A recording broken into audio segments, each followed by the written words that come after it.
মানে 2 দিনের রাজনীতিতে 2 ত্যাগ, বিষয়টা এরকম। বাসা ছাড়ার নির্দেশের একটা ত্যাগ। আর সেই রাজনীতিতে আসলাম এই জন্য সেই কোম্পানি থেকে, ব্র্যান্ড থেকেও গতকালকে ফোন দিয়ে বলল যে ভাই আমরা তো এটা কন্টিনিউ করতে পারছি না। পুরুষ মানুষের আগাগোড়া পুরো জীবনটাই মনে হয় ত্যাগ তিতিক্ষার জীবন। আজকে এনসিপি করে বলে, আপনারা জানেন যে আমি একটা বাসার ছাদে থাকতাম চিলেকোঠায়। তো দীর্ঘদিন প্রায় 2-3 বছর এখানে। তো এনসিপি করে বলে এই জন্য বাসাটা ছেড়ে দেওয়ার নির্দেশ আর কি। একটা বাড়িতে তো অনেকগুলো মালিক থাকে। একটা পক্ষ, একটা না, 2-3টা পক্ষ আর কি খুব নানানভাবে ডিস্টার্ব করতেছে।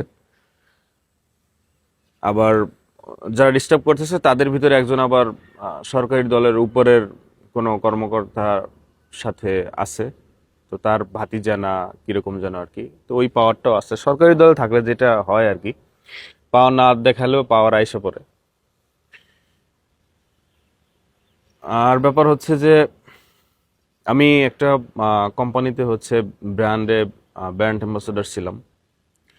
একদম মানে 300 টাকার স্ট্যাম্পে সাইন করা, 1 বছরের জন্য চুক্তিবদ্ধ ছিলাম। তো মানে 2 দিনের রাজনীতিতে 2 ত্যাগ, বিষয়টা এরকম। বাসা ছাড়ার নির্দেশের একটা ত্যাগ। আর সেই রাজনীতিতে আসলাম এই জন্য সেই কোম্পানি থেকে, ব্র্যান্ড থেকেও গতকালকে ফোন দিয়ে বলল যে ভাই আমরা তো এটা কন্টিনিউ করতে পারছি না। তো ওই মানে ব্র্যান্ড থেকে যেই আমি মানে আমার স্যালারিটা পেতাম, ভালো একটা স্যালারি পেতাম।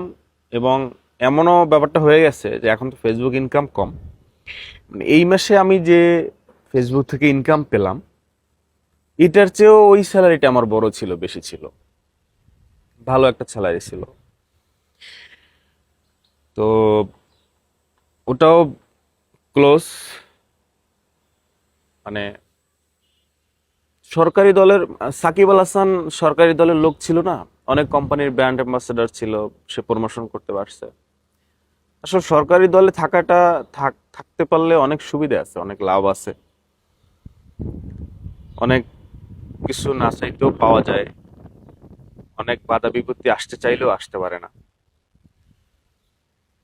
জীবনটা আসলে জোয়ার ভাটার মতো, কখনো উপরে উঠে কখনো নিচে নামে। এটা অবশ্যই আমার জন্য ধাক্কা, কিন্তু কনফিডেন্সের বিষয় হচ্ছে, মজার বিষয় হচ্ছে যে আমি এর চেয়ে আরো অনেক বড় বড় ধাক্কা সামলে আসছি। আমার ব্র্যান্ড অ্যাম্বাসেডর 1 বছরের চুক্তিতে ছিল, তো সেটা 2-4 মাসের মাথায় ক্লোজ হয়ে গেল। এটা পেমেন্টটা খুব আমার একটা ব্যাকআপ ছিল। যেহেতু এখন ফেসবুক ইনকাম কম, আরো খুবই মানে গুরুত্বপূর্ণ ব্যাকআপ ছিল।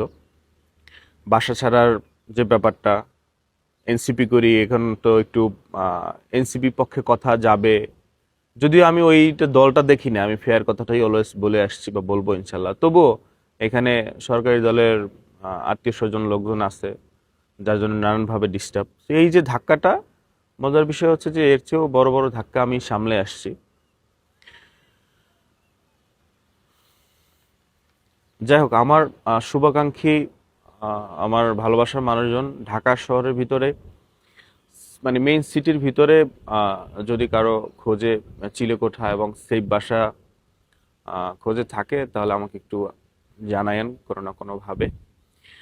চিলেকোঠাটা হয় কি জন্য, যে আমি তো ভিডিও করি, তো ছাদটা পেলে ভিডিওটা করতে একটু সহজ হয়। রুমে বসে আর কত ভিডিও করা যায়, মন খারাপ থাকলেও একটু ছাদে আসা যায়, এই আর কি। আমার কাছে মনে হয় আমি ভালো ছেলে, মদ গাঁজা সিগারেট কিছুই খাই না, তো ছাদ পাইলে ওরকম সুযোগ সুবিধা নাই। এই তো আর কি। ত্যাগ তিতিক্ষা মানুষের জীবনে থাকবে,